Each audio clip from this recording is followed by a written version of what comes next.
Oh no, it looks like my big cool French battle rifle can't make it to the small confines of this restricted area. If only I had a smaller firearm that was more compact and could easily enter these areas and still had adequate firepower and accuracy potential. Which is also French. Oh, that's right. I totally do. Omelette du fromage. Holy crap, you guys, it's true. I haven't had a haircut in 8 months. But also, I've got a cool new gun to make a video with, so I may as well focus on that. So this is a French Manurhin MR73, a 357 Magnum combat revolver famously used by the GIGN. Now I believe I got the pronunciation correct, but don't worry friends, if I make any mistakes later on in the video, it just means I simply stopped caring. Now I know what you're thinking, Jay, you made us wait this entire time just to show us a stupid revolver. Yes, I did. There it is. For real though, this is actually something really interesting that I thought was worth a full video. I had a chance to make a short video with this a couple of years back when a friend of mine brought this to the range and he let me have some personal time alone with it. And I thought, you know what, it would be better to actually do a full fleshed out video to talk about the MR73 because it's just that fascinating of a pistol with a really interesting history. Thankfully, my friend who owns this handgun decided, yeah, that would actually be really cool, so he willingly, on purpose, lent the pistol to the channel for a full-length video, totally on purpose. Here's a photo of the transaction to prove my innocence. Now I'm just going to start off with a disclaimer here saying that I'm probably not going to bring any new information to the table when it comes to this fancy schmancy wheel gun. There's been so many other video outlets, especially here on YouTube, that have done an excellent job covering the MR73's development and history. But please stick around and watch my video first because I want you to. Thanks. So I'm just going to give a more abbreviated version of the MR73's history, and the MR73 is actually tied to the founding of the GIGN itself. So to understand why the MR73 was even necessary in the first place, we need to understand where the GIGN came from. Just a fair warning though, before I go into that, the GIGN's founding is tied to a historical event that is actually quite grim, so fair warning, if you don't want to hear any of that, you can skip right through it. But otherwise, we're going to be serious for a minute here.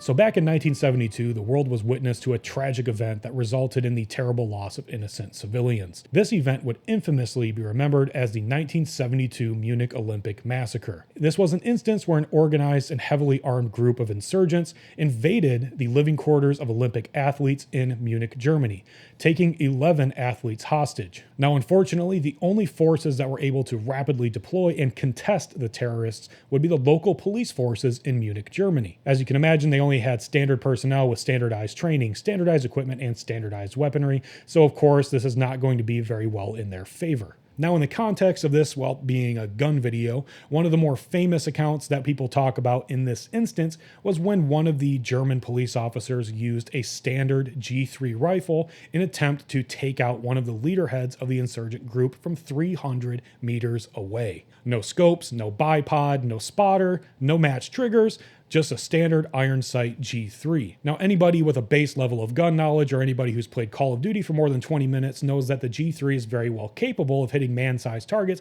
out to medium to long distance. However, this is a military rifle where the expectation is you will generally hit a man-sized target out to that range. This was a shot, however, that needed much more precision than that. This target needed to be neutralized instantly, so they were no longer a threat. But unfortunately, due to the circumstances they were in, the shot that was taken had not hit its target. And this, of course, caused the events to take a complete downward spiral even from that point. So in that moment, they had made the terrible decision to execute all 11 of their hostages before the terrorists could be neutralized. So immediately following this tragedy, the Germans had sworn from that point forward to never let such an instance happen again on their soil. So at that point, they decided to immediately get to work forming a new elite counter-terrorist unit. The unit they founded is the famous GSG-9. Now, of course, you might be asking, well, Jay, what does that have to do with France? Well, of course, this had a ripple effect in all the neighboring European countries, and France knew with the nature of these attacks being sporadic and unpredictable, they decided to preemptively form their own counter-terrorist unit. So in 1973, the Groupe d'Intervention de la Gendarmerie Nationale had been founded. I believe their name in English translates something to National Gendarmerie Intervention Group, more aligned with the French police than the military. But with this new elite unit being founded, of course, they were going to need specialized weapons, specialized equipment, and specialized personnel. For the agents of the GIGN, you needed to be tall, strong, sexy as hell, French, and have a set of balls made of tungsten. And for their weaponry, well, it was basically the same exact thing. Now, while the Germans had famously made an example of this tragedy by creating the PSG-1 sniper rifle, a highly accurized derivative of the G3, the French decided to have a little bit more of a French approach to it. The cavalier attitude of, I'm just gonna stop this as soon as I can and start kicking some doors in. Contextually, with the Munich attacks taking place in an apartment building and potentially in the confines of a commercial airliner, they emphasized close quarters weaponry instead. When you think about modern elite units that are very similar to the GIGN, of course now we have all kinds of tools at our disposal. But back then, a lot of the weaponry at their disposal would have been standard issued military or police weaponry, and that was going to be a concern for them. Because understandably, they had some serious concerns about collateral damage. And on top of that, they had some very serious requirements for accuracy, reliability, and durability of their weaponry. So if you're kicking in doors inside of an airplane, you probably don't want to be doing so with a French battle rifle or an assault rifle, because rifle rounds can easily overpenetrate a target and hit something behind it that you might not intend to be shooting at. And compact automatic weapons like carbines and submachine guns also raise concerns because you don't want to accidentally spray off of the target and hit something, once again, that you do not intend to hit. So in one fell swoop, this disqualified a lot of conventional weaponry and shotguns, thank God. Which had ultimately left them with one final choice, to adopt an offensive handgun. If this ain't the most offensive handgun you've ever seen, then I don't know what to tell you. I might have to blur this out. Now unblur it. This is just but a glimpse into the deepest, darkest corners of my sick and twisted mind. So now that they've decided they need a handgun to complete their tasks, they needed to figure out, of course, which one. Now, back in the 1970s, something like this standard 1911A1 would have been something they could have possibly chosen, but it would cause serious concerns once again due to the accuracy, reliability, and durability aspects. Now, I know the 1911 and similar handguns are great for general purpose uses, but this is a very special case where they need absolute guarantees that this will not go down when they're trying to fight with it. It's also worth noting that standard issued handguns like this one would not be reliable when it came to cycling hollow point ammunition, and they would not be able to use a steady diet of overpressured Magnum ammunition without frequent routine maintenance. And one final nail in the coffin, with the GIGN being more affiliated with the French police than the military, they had to follow strict protocols when it came to carrying semi-automatic handguns. Specifically, they would technically not be allowed to carry the handgun with a round in the chamber. So if they wanted to bring a handgun like this into a combat situation, it would be entering that scenario with an empty chamber. And if they wanted a round to be chambered, they would have to chamber the cartridge and gently lower the hammer, and then draw the hammer in the moment where the handgun is needed. Now, due to the nature of the jobs the GIGN has to perform, this simply would not do, because that split second needed to get the handgun ready could cost a life. So at that point, it seems like all their options are expended, and the CZ75 wouldn't come out for another 2 years.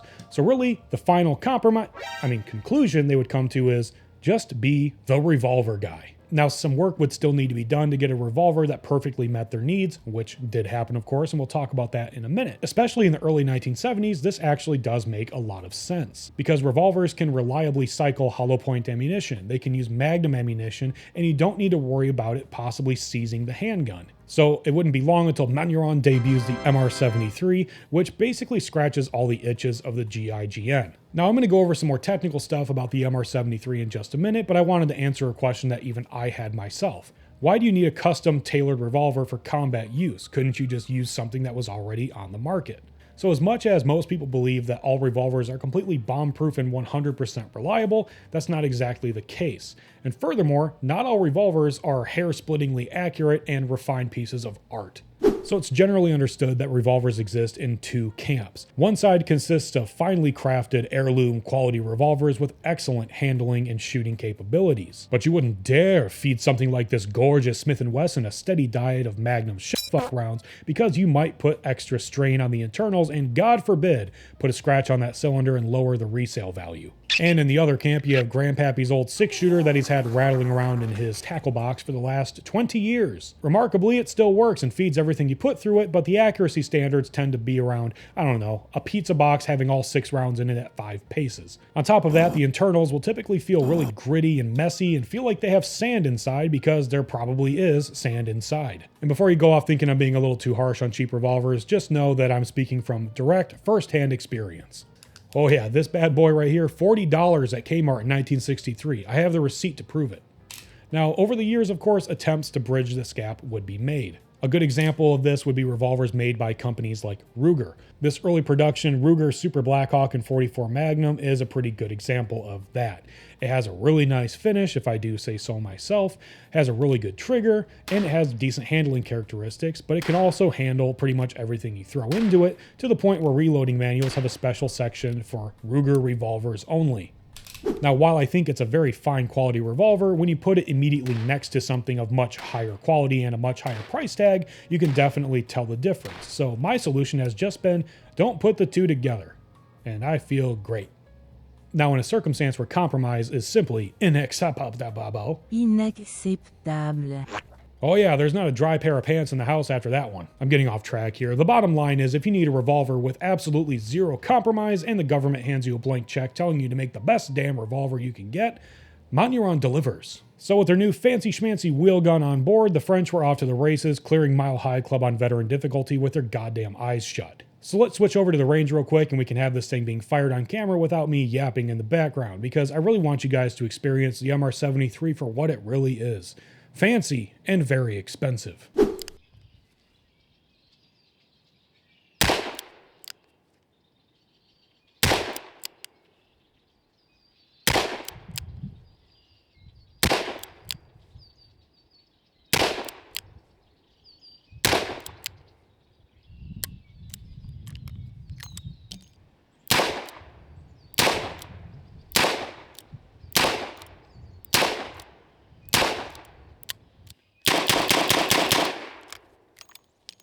All right, let's talk technical about the MR73. So first, I want to talk about the accuracy of this revolver. Guys, the accuracy standards that each one of these revolvers is held to is absolutely mind-blowing. Now, I'm roughly converting from metric here, but generally speaking, the accuracy standards of every revolver produced is a group of 15 shots fired at 25 yards that measure less than 3/4 of an inch in diameter, which just proves that the MR73 is way more accurate than I will ever be, which is why I deliberately will not be showing any groups I fired with this thing out of fear of looking like a jackass. Every single one of these revolvers is hand fit, hand tested, and hand tuned, ensuring that the user has the best possible experience with each revolver. They even went above and beyond by including a proprietary trigger mechanism where the internal components ride on a set of rollers that ensure a smooth and consistent double action trigger every single time. Whereas other double action handguns rely on friction and the graces of their wider tolerances to produce a smooth trigger pull. Typical double action trigger pulls like this one, although it's very nice, will noticeably feel a little bit more tense as you near the end of the trigger pull. But the MR73 suffers no such drawbacks.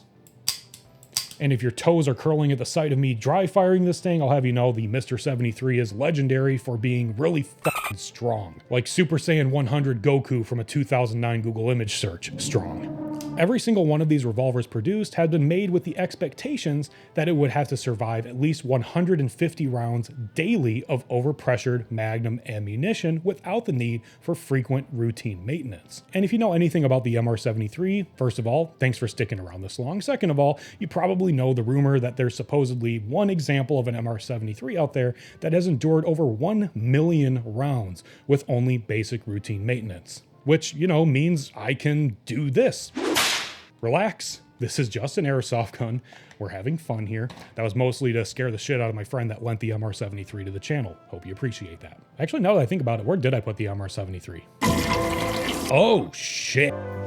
Oh, well, look who decided to join me. Yep, go ahead, Toby. Just go ahead and plant your butthole right on a $4,000 revolver. That's great. Really appreciate that. So on top of the insane quality on the inside, the MR73 is a gorgeous work of art, if I do say so myself, and it has one of the most beautiful, mirror-polished blued finishes I've ever seen. I truly mean it when I say the camera really doesn't do it justice. Who needs a weapon light when you got a shiny gun like that? Which is also why these things have a sticker price of nearly $4,000, which is why I'm borrowing it. Oh, but Jay, you've shown more expensive guns on the channel before. What's the deal with that? Yeah, that was also when I got my first big boy job, didn't have a mortgage, and had 0 impulse control. But now I have a mortgage and a Toby to feed, but he's worth it, isn't he? Oh, just look at that sweet little face and that big ass belly. This may come as a shock, but this channel is a complete money pit and there's no return on my investment anywhere in sight.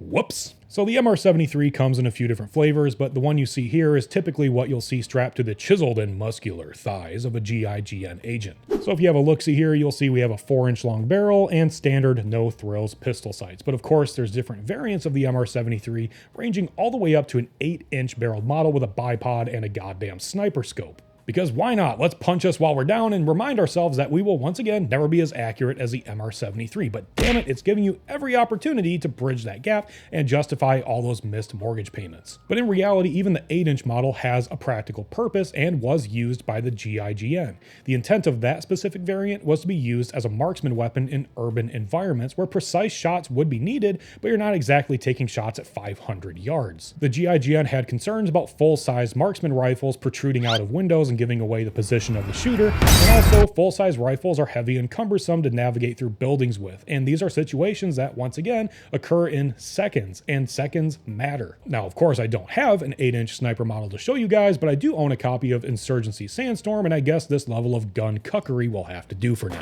Now continuing with our little overview here, yeah, the iron sights are admittedly a little underwhelming because they're just blacked out basic pistol sights, but honestly I kind of understand why they did this, because these are revolvers that are supposed to be used in split decision scenarios, where essentially the sights are more or less your guide to point shooting somebody in the fucking face. I'm sure that if Manurhin thought anything else would have been appropriate, I promise they would have done it. So I'm not really offended by the basic iron sights. In fact, I actually kind of like them now. But even though the sighting arrangement is really basic, they still had a lot of consideration that went into this, because the entire top of the revolver is in a matte finish instead of that shiny mirror-like blued finish I mentioned before. They also added serrations along the top half of the revolver to prevent light from reflecting off of the pistol into your eyes and obstructing your view. So if you're outside underneath the blazing hot sun or indoors underneath fluorescent lighting, the MR73 at least has you covered. So now let's discuss the trigger that I've been hyping up for the entire video. My guys, for lack of a better word, now I'm going to go ahead and play my trust me bro card because guys, I don't have a trigger scale, but either way, this thing has the nicest trigger I've ever felt on a handgun. That single action, I swear, breaks at like 2.5, maybe 3 pounds. It's incredibly crisp and predictable. It is amazing. And this revolver has a double action that's softer than the kitty beans of a spoiled ragdoll. Once again, attributing to the set of rollers inside of the trigger mechanism, ensuring a smooth and consistent draw. In other words, double action is used to put holes in bad guys, single action is used to put holes in paper. Now, contributing to the trend of deceivingly basic features on this fancy revolver, the grips can appear to be a little bit underwhelming. These are very basic overmolded rubber grips with some subtle finger grooves in here and a flat base to secure the bottom of your hand. At first glance, these don't appear to be anything different than your average Joe's set of Hogue grips on his Ruger Redhawk, but I assure you that this was done on purpose because remember, this is a combat revolver first and a piece of art second. I gotta say at first I didn't really like the grips because of how, conflicting they looked with the rest of the handgun. I thought it kind of clashed with it, but honestly after sending a few rounds down range, I totally get it now. The contour of the grip feels exactly how it should. The texture and the grippiness, once again, feels exactly how it should. The beaver tail, the finger grooves, the palm swell, the undercut, I think you're getting the picture here. Now I'm sure this would look awesome with a fancy set of grips made of the most top-shelf tiger-striped walnut money can buy, inlaid with meteorite chunks, mammoth ivory, and the scrotal leather of the last remaining Tasmanian tiger, but guys, I think we're kind of missing the point here. The basic amenities of such a nice gun actually is somewhat of a statement that I can get behind. Now, it's not very often you come across a double-action revolver that makes you feel like you can run it just as fast as any semi-auto, but here we are. This thing loaded up with 38 specials, of course, feels like absolutely nothing, and it's very pleasant to shoot. I would go as far to say that it feels like cheating. And even when I've loaded this thing up with pissin' hot 180 grain 357 Magnum barrel loads, it really just feels like a gentle push in your hand. I experienced zero discomfort shooting this with the hottest 357 Magnum loads I can find. Instead, it just kind of felt like a good, satisfying, girthy shot with some chest hair on it. Was that sexual? I don't know, you figure it out. If I was going to bring any complaints to the table, I can assure you they'd be pretty minor. The only thing I can think of is one instance I was shooting this thing with my giant stupid gorilla fingers with oversized gloves, and the gloves kept getting stuck in the trigger mechanism and would seize the revolver up, so I just took the stupid gloves off. Remember, if your gun's not working, just start taking off articles of clothing until it starts working again. This has been Simple Solutions with Jay. The next and final minor gripe I have with the MR73, once again, minor, is the fact that, well, even though I've talked it up the entire video, the shiny blued finish is a little bit of a pain in the ass, because I just can't stop giving in to my neurospicy impulses and wiping this thing down with a cloth every 10 seconds. This thing is a damn fingerprint and dirt magnet. It's my cross to bear, but I'm surely not alone. But while the MR73 reigned as the king of combat revolvers for a few decades, inevitably there would be a point where weapons technology would progress and make this obsolescent. And of course, by that, I mean, of course, the greatest handgun ever made came out shortly after. That was a joke. Or was it? But talking more seriously, of course, modern handguns, submachine guns, assault rifles, a lot of modern weaponry would come out that would put a lot of pressure on the reigning champion, and unfortunately in the early 2000s, the MR73 had officially been retired from service. But for what it's worth, it's officially retired from service in the same way that the 1911 was officially retired from service, but we know this thing ain't going anywhere anytime soon. Was that sexual? I don't know. What's that? You want me to spend $27 on another box of 45 ACP? How could I say no? Fucking stupid, sexy 1911s. So in reality, nowadays, the main appeal of the MR73 is mostly aimed at collectors and some recreational shooters. It's sad to say, but it's a simple, undeniable fact that a 6-shot revolver cannot compete with the latest XYZ space junk the XYZ company introduced to XYZ SHOT Show. As much as I'd love to daily carry this highly concentrated example of main character energy, the MR73's time has objectively come to a soft end. It's a sad reality that we all have to live with. Even modern revolver technology has kind of caught up to the MR73 with things like tactical 8-shot 357s with the ability to mount lights, lasers, and optical sights. Once again, I'm sure the GIGN isn't totally done with the MR73, and there's still a couple out there in some unofficial capacity, kind of in a I like this, but this is brilliant kind of way. But now we simply have it as a reminder of how a common cause can inspire excellence and leave a mark in history for the better. The MR73 and the agents who carried them are without a doubt some of the most badass and brave individuals this world has to offer, and this video is more or less a way to keep the sentiment alive for just a little bit longer. So we're getting close to the end of the video here, and I want to ask you guys a hypothetical question. If you were put in a position to issue a combat firearm to the GIGN in 1973, would you have picked the MR73, or would you have picked something different with their needs in mind, and why would it be just simply wait 2 years for the CZ75 to come out? As always, you guys, I'm looking forward to talking to you in the comment section, especially about the MR73, but we can shoot the shit about whatever you want to talk about. Either way, I hope you enjoyed the video because it was admittedly a huge pain in the ass to make, kind of like all these videos, but I do it as a labor of love for a bunch of strangers on the internet. Love you. Remember to have fun, stay safe out there, drink plenty of water, and I'll leave you with a piece of advice. If you happen to see an opossum in your backyard, they're actually harmless and can be beneficial to keep around. Their body temperatures are too low to sustain the rabies virus, they eat ticks, and they're North America's only native marsupial. So put that 12 gauge away and save that 3.5-inch Magnum slug for something more deserving. See ya!